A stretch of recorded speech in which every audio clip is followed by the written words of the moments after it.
Le 26 septembre, un spectaculaire incendie dans l'usine Lubrizol à Rouen dégageait un immense nuage de fumée dans toute la région. Rapidement, les autorités ont ordonné aux agriculteurs de ne plus vendre leur production en attendant les résultats des analyses de toxicité. Une interdiction levée au bout de 15 jours après un avis favorable de l'Agence nationale de sécurité sanitaire et de l'alimentation. Selon le ministère de l'Agriculture, 3000 agriculteurs ont été impactés par l'incendie, pour un dommage total évalué entre 40 et 50 millions d'euros. Une somme qui devrait être couverte par un fonds spécial que Lubrizol a promis de réunir. Mais à Rouen, d'autres entreprises estiment aussi avoir subi des pertes et considèrent cette somme insuffisante. Le commerce de centre-ville a été particulièrement impacté par cette catastrophe pour plusieurs raisons. Parce que tout d'abord, le panache de fumée a forcément eu un impact sur la fréquentation du centre-ville, notamment le jeudi, le jour de l'incendie, mais également le vendredi et le samedi, avec des baisses de fréquentation de l'ordre de 50%.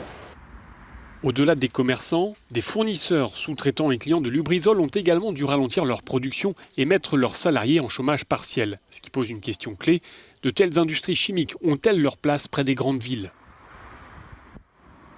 Les premiers enseignements qu'on peut tirer de cette expérience, c'est qu'on doit incontestablement améliorer l'information que l'on doit aux habitants, une information sérieuse, rigoureuse et indépendante. On doit aussi s'intéresser aux conditions, aux garanties qu'on peut apporter pour permettre de concilier à la fois qualité de vie, préservation de l'environnement et présence de l'industrie dans un territoire. Je rappelle que la Seine-Maritime est un territoire industriel, que les usines sont là depuis presque toujours. Simplement, et c'est bien normal, il y a une attente beaucoup plus forte aujourd'hui en termes de sécurité et de sûreté. L'enquête suit son cours pour déterminer comment un tel accident a pu être possible alors que le site de Lubrizol était classé en Seveso Seuil haut. Cette directive européenne a été créée après l'accident écologique de 1976 dans la ville de Seveso, en Italie, et a depuis été mise à jour après chaque accident industriel majeur. L'incendie de Lubrizol, il y a 2 semaines, devrait donc conduire à une nouvelle mise à jour des réglementations. Guillaume Desjardins, Euronews.